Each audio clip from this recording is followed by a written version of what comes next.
Sekarang dengan kemajuan teknologi, buka handphone 10 menit, nggak sampai 5 menit, selesai. Tunggu makanan sudah di depan pintu. Oke, jadi itu Itu konsep teknologi.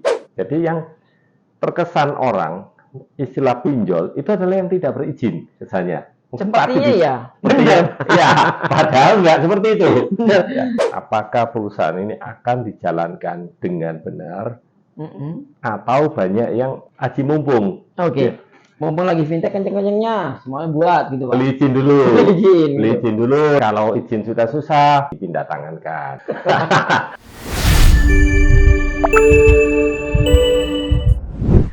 Burung kakak tua menari-nari, jambul kuningnya bertambah seksi. Hari ini dengan Pak Effendi belajar ekonomi dan lain-lainnya. Pak Effendi, apa kabar Pak? Baik. Pak, sedikit cerita, sedikit kalimat dan sedikit pertanyaan, yaitu menurut Pak Effendi, fintech itu apa Pak? Kalau bicara pengertian fintech, fintech adalah financial technology. Oke. Sebuah istilah yang sekarang dipakai untuk industri keuangan. Oke Pak.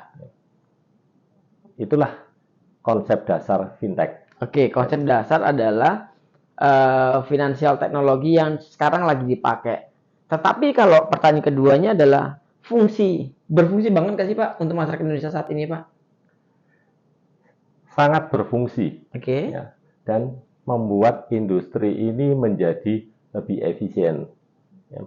Baik dari sisi biaya, waktu, dan energi. Oke. Ya. Contoh ya, kita dulu harus antri berjam-jam di bank untuk melakukan satu kegiatan yang namanya pemindah buku, mau transfer. Ngambil antrian dulu dari jam 6, dapatnya jam 10 gitu ya Pak. Oke. Kemudian sekarang cuma dengan handphone, kita transfer, selesailah. Dari handphone, mau pindah buku, bahkan kemajuan teknologi, kita mau melakukan banyak hal cukup dari handphone. Beli tiket pesawat, Pak Adit, apa antri sekarang? Enggak juga. Di rumah lagi males keluar, mau beli makan. Kalau dulu kan terpaksa kita pakai baju, manasin kendaraan, kita berangkat lagi. Benar, butuh waktu yang lama. Sekarang, dengan kemajuan teknologi, buka handphone 10 menit, nggak sampai 5 menit, selesai. Tunggu makanan sudah di depan pintu. Oke, jadi itu konsep teknologi. Itu konsep dari fintech sendiri. Nah, kalau sekarang Pak di Indonesia ini menjamurnya fintech. Endingnya adalah apa? Yang menjadi pertanyaan masyarakat terutama saya dan MAK adalah apakah semua fintech ini berizin, Pak? Nah, ini yang unik nih, Pak. Dan kalau bisa kita bahas hari ini, Pak. Kita selesaikan. Oke, Pak. Sebagian berizin dan sebagian tidak berizin. Oke. Nah, pada dasarnya, fintech harus mendapatkan 2 izin dari Kominfo. Kedua adalah finansialnya dari otoritas keuangan. Oke. Justru istilah fintech sedikit tercemar dengan perusahaan-perusahaan yang nggak punya izin, pinjol gelap. Nah, ya udah, semua aktivitas ada yang benar, ada yang nggak benar. Ya, memang berizin jauh lebih bagus. Diawasin oleh regulator, punya SDM yang dipersyaratkan cukup memadai. Beda dengan perusahaan-perusahaan yang nggak punya izin. Umumnya mereka melakukannya karena 2 hal. Yang nggak berizin. Yang nggak berizin. Satu, untuk coba-coba. Ya, benar nggak mereka invest di sini bisa menguntungkan. Kedua, mereka melakukan sebuah kegiatan yang menguntungkan mereka. Oke, contohnya yang pinjol tadi, Pak. Contohnya pinjol dengan bunga yang sangat mencekik, kemudian debt collector yang ngawur, ya, bahkan menteror. Ya, seperti itu. Jadi, ya mereka mau bisnis, nggak mau risiko, seperti itu. Jadi mereka nggak mau ngajukan izin. Cukup mahal, Pak, izin di awal. Jadi kalau mau izin Pak Effendi, tadi kan bicara tentang pinjol yang tidak ada, fintech yang tidak ada izinnya. dan itu menjamur di Indonesia. Tetapi masyarakat ini kan suka Pak dengan sesuatu yang instan. Contoh ngomongin tentang pinjam di salah satu atau di beberapa badan usaha, contoh perbankan atau non perbankan, mau pinjam mungkin syaratnya panjang Pak. Ternyata ada yang nawarin ini Pak, pinjol yang tidak berizin instan. Nah, menurut Pak Fendi, fenomena itu di Indonesia dengan ada fintech tanpa izin Pak, sebelum masuk yang dengan izin Pak. Menurut Pak Fendi gimana Pak? Sebenarnya saya koreksi dikit ya, Pak Ditya. Boleh Pak. Istilah pinjol memang terkesan negatif. Ya. Sebenarnya pinjol itu adalah fintech juga, pinjaman online. Iya. Jadi sesuatu yang dilakukan secara online, secara menggunakan teknologi. Itu adalah yang disebut financial technology. Pinjol ada yang berizin dan ada yang tidak berizin. Benar. Seperti itu. Oke. Jadi yang terkesan orang istilah pinjol itu adalah yang tidak berizin misalnya. Sepertinya ya. Ya, padahal nggak seperti itu. Ya. Benar. Pertanyaan masyarakat sekarang adalah apakah yang berizin dan yang tidak berizin prosesnya lebih susah yang berizin ke masyarakatnya? Sebenarnya hampir sama. Ya, kita lihat banyak perusahaan-perusahaan keuangan, banyak bank-bank besar pun, ya, bahkan mungkin bank swasta yang sangat terkenal dan sangat besar. Sekarang ada yang namanya pembayaran di belakang, ya, atau pay letter, ya, di mana penyelenggara pay letter adalah perbankan yang punya izin. Dan saya dengar kemarin cukup mudah. Prosesnya sama, tinggal kalau saya lihat iklannya, datang ke supermarket beli, saat itu bayarnya ditunda. Iya. Atau pay letternya bisa digunakan. Cukup mudah. Oke Pak, balik lagi ke yang tadi fintech yang dengan izin Pak.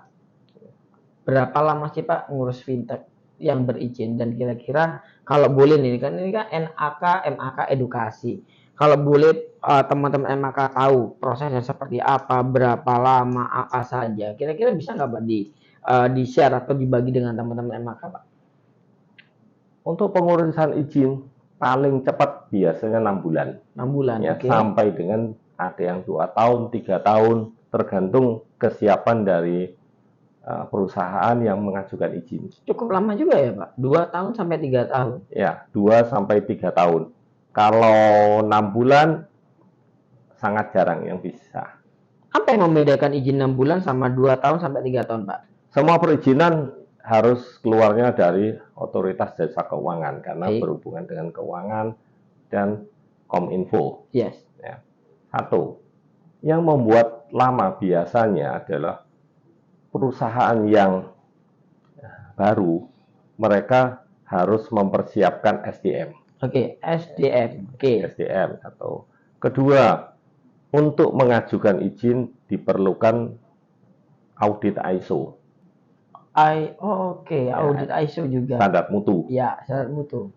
Berkisar sampai 2 sampai 3 bulan. Katakanlah kalau semua berjalan dengan baik, 2 bulan sudah perizinan ISO keluar. Bisa keluar. Ya, dari ISO Kominfo 1 bulan, kurang lebih 3 bulan. Selanjutnya pengajuan ke otoritas jasa keuangan. Biasanya makan waktu cukup lama, mereka cukup selektif.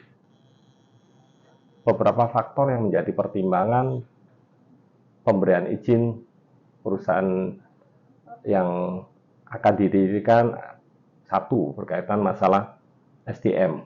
Ya, apakah SDM-nya cukup, orang Jawa mumpuni, ya, pengalaman, track record-nya bagus. Yang kedua, struktur permodalan. Otomatis itu, Pak. Yang ketiga adalah business plan. Apakah perusahaan ini akan dijalankan dengan benar, atau banyak yang aji mumpung. Mumpung lagi fintech kenceng-kencengnya, semuanya buat gitu Pak. Beli izin dulu, nanti ditahan. Kalau izin sudah susah, mungkin dipindah tangankan. Pak, saya tertarik dengan, mungkin teman-teman MAK juga tertarik dengan kalimat menyiapkan SDM. Kalau boleh diceritakan Pak, secara logika atau mungkin secara fakta, maksudnya menyiapkan SDM itu seperti apa Pak?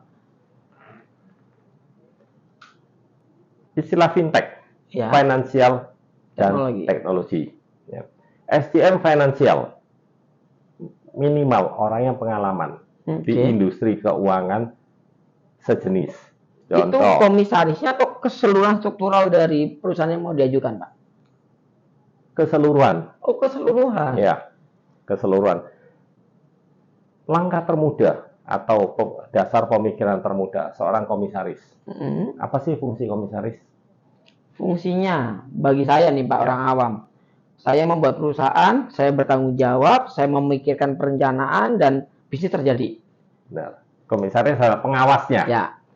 Gimana seorang pengawas kalau nggak memahami bisnisnya? Oke. Jadi menurut saya komisaris harus punya satu pengalaman, kecuali komisaris independen. Ya, tapi komisaris pada umumnya harus punya pengalaman supaya bisa mengawasi. Ya. Tuh. Setelah itu direksi, tentunya direksi harus orang yang pengalaman. Pengalaman dan kompeten di dunia finansial teknologi atau pengalaman finansial. Ya, kita bicara finansial yang terlebih dahulu. Ya. Kemudian seorang direksi adalah penentu arah dan eksekutor. Yes. Ya, kebijakan, eksekutor kebijakan. Kebijakan sebagus apapun, kalau tidak didukung oleh staf yang cukup kompeten, kebijakan itu tidak akan berjalan dengan baik. Di staf pun dibutuhkan yang kompeten di bidang finansial. Demikian pun dengan teknologi. Jadi komisaris minimal paham apa itu teknologi. Ya. Kemudian direksi harus ada yang paham. Di dalam struktur di bawah direksi ada GM. Pak. Minimal direksi atau GM adalah orang yang kompeten di financial technology, teknologinya. Sehingga fintech adalah kombinasi daripada financial dan teknologi ini bisa berjalan dengan baik. Oke, itu dari segi SDM. Oke, saya sekarang sedikit paham dan baru mengetahui Pak, ternyata untuk mendirikan perusahaan fintech, izinnya itu wajib ada SDM yang mumpuni gitu ya Pak ya. Pertanyaan kedua terkait tentang perizinan tadi Pak. Itu kan ada yang 6 bulan sampai 3 tahun. Dilihat dari SDM, dilihat dari permodalan dan lain sebagainya. Ada nggak sih Pak sedikit cerita atau contoh perusahaan ini A dan B sama-sama mengajukan? Semuanya di secara persyaratan semuanya sama nih Pak. Bisa nggak sih Pak dari dua perusahaan ini keluar izinnya berbeda Pak? Wah, pertanyaannya apa itu maksudnya? Berat ya Pak. Pertanyaan jawabnya berat. Tapi pada kenyataannya begini, ya, proposal hanyalah kertas yang berisi dan menjelaskan progres bisnis. Oke Pak. Ya. Tapi dalam prakteknya banyak sekali faktor yang subjektif. Jadi ada dua faktor objektif dan faktor subjektif. Contoh kalau faktor objektif kita bisa lihat dari rekening yang ada di bank sebagai setoran modal, itu objektif. Ya.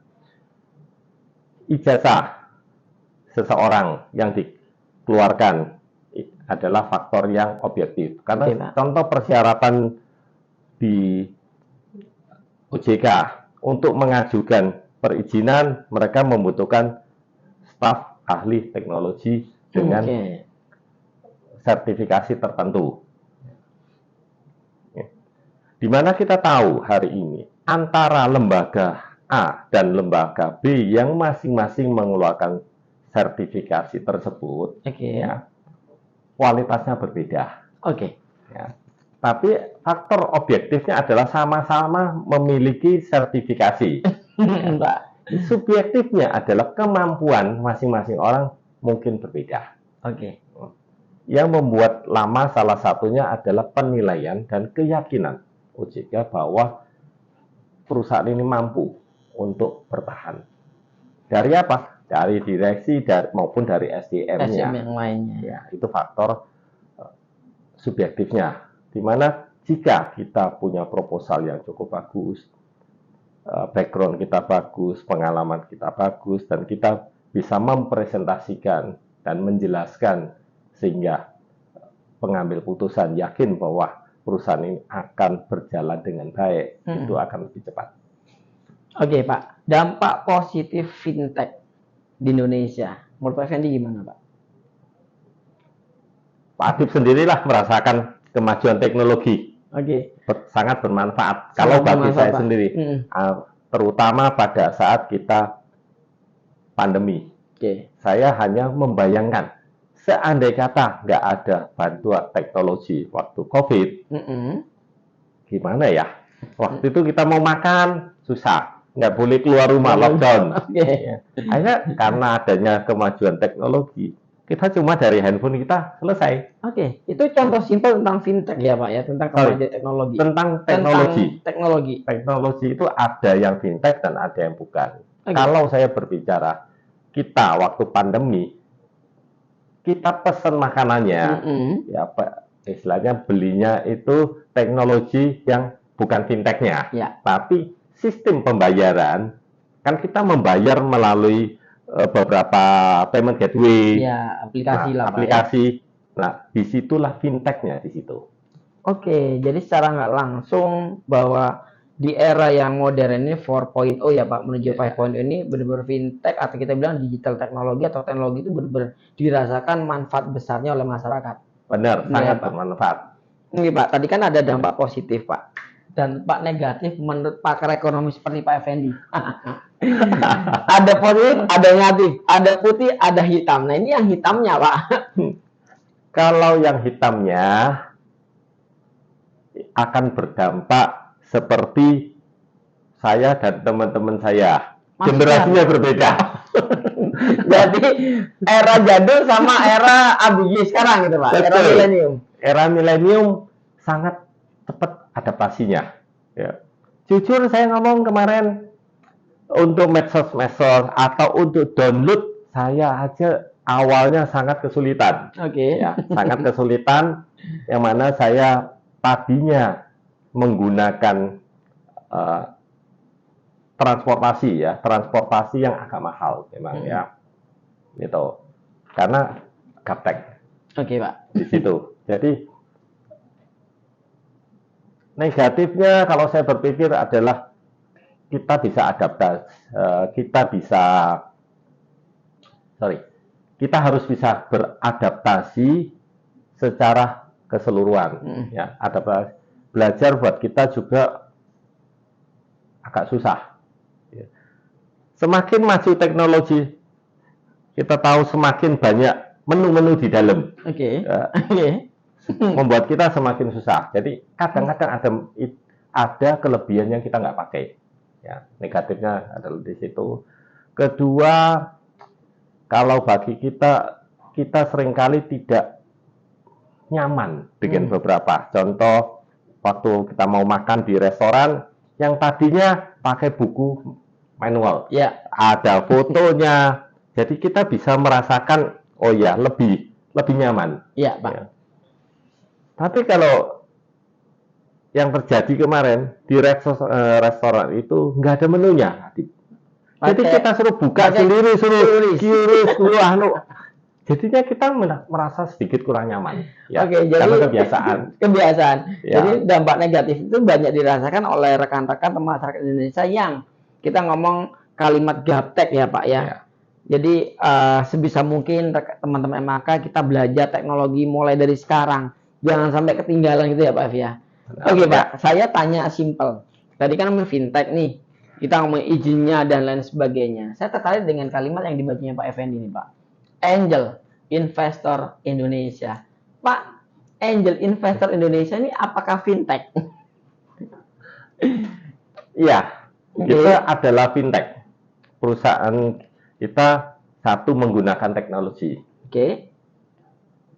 Tech-nya. Fin-nya bergerak di bidang keuangan. Nah, keuangan teknologi. Keuangan dan teknologi yang banyak membantu masyarakat sebenarnya. Ya, di mana kalau dulunya, ya, contoh kita beli handphone, awal mulanya kan besar, mahal sekali. Ya. Sekarang handphone ini tinggal di tangan. Benar. Ya. Sama. dengan kemajuan teknologi yang namanya fintech, kita dulu kalau mau membangun bisnis lah, membangun bisnis franchise seperti itu, atau bisnis apapun, kita harus ada uang yang besar, keluar permodalan yang besar. Ya. Uang yang kita keluarkan cukup besar. Dulu handphone 20 juta, sekarang tinggal 1 juta, ya, karena kemajuan teknologi. Sama untuk kita bisnis pun sama, banyak sekali membantu. Ya. Saya ambil contoh yang tadinya franchise, kalau dulu cuma bisa mencari teman-teman, patungan, istilahnya orang Jawa patungan. Sekarang dengan adanya fintech, kita nggak usah patungan, sendiri mencari para klien.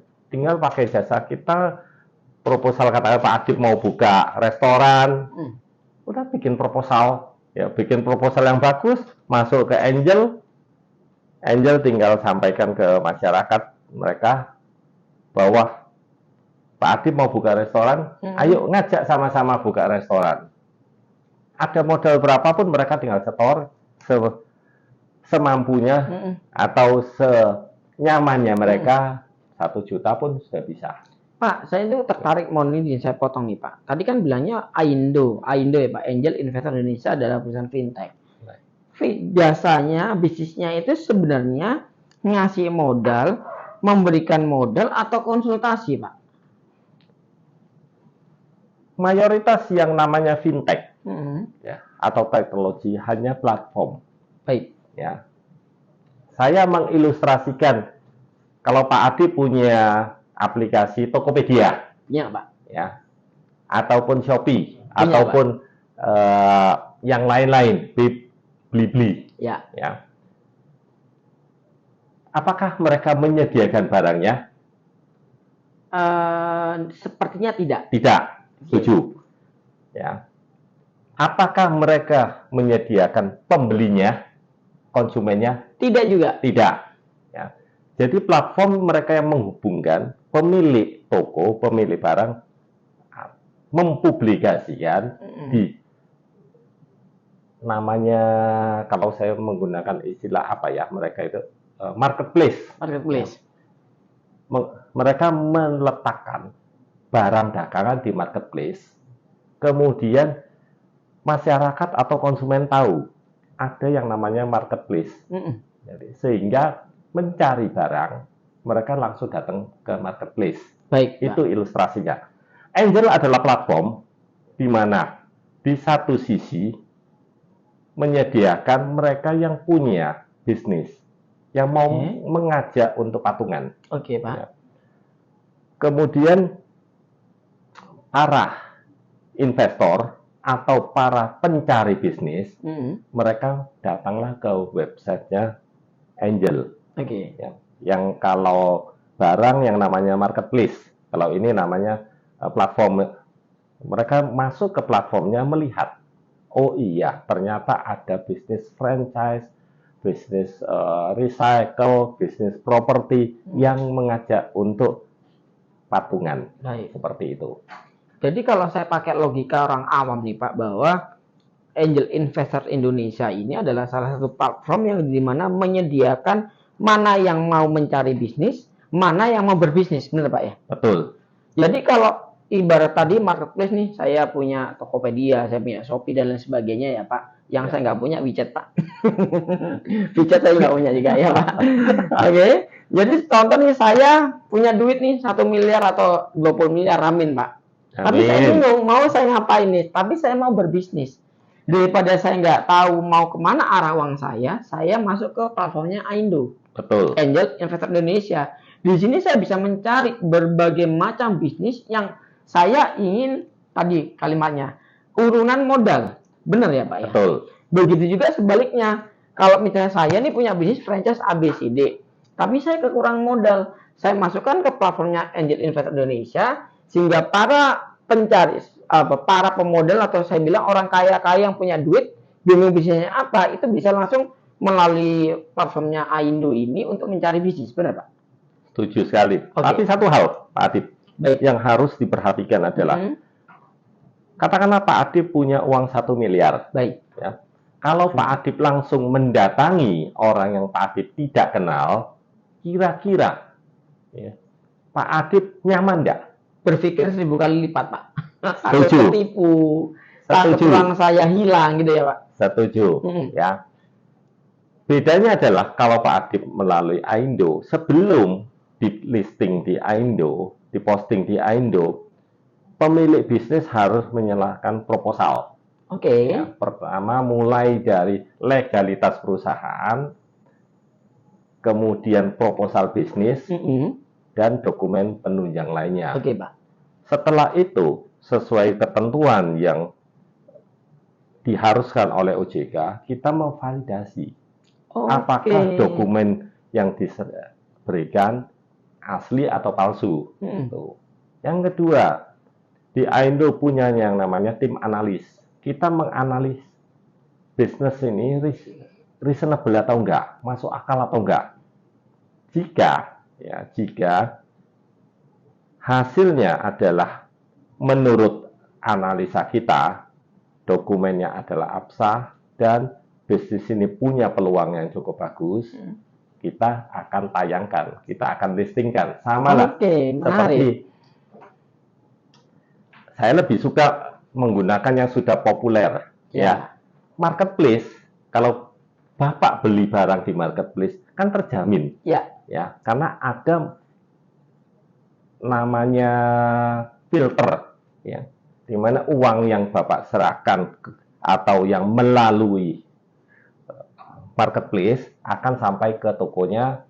Kalau barang nggak terdeliver, sehingga dana itu tidak akan dibayarkan ke sana. Ada trackingnya ya, Pak. Trackingnya ada, sama seperti yang dilakukan oleh Aindo. Kita tracking dulu background daripada pemohon yang punya bisnis. Jika semuanya sudah cukup layak, ya, menurut kita akan tayangkan dan tayangan bisa dipilih oleh customer, investor. Tapi keputusan seluruhnya ada di tangan investor. Oke, saya semakin paham, Pak. Jadi intinya adalah Angel Investor Indonesia adalah salah satu platform fintech yang saat ini secara job desk atau pekerjaan adalah mencarikan bisnis untuk orang yang butuh bisnis, mencarikan modal untuk orang yang butuh modal.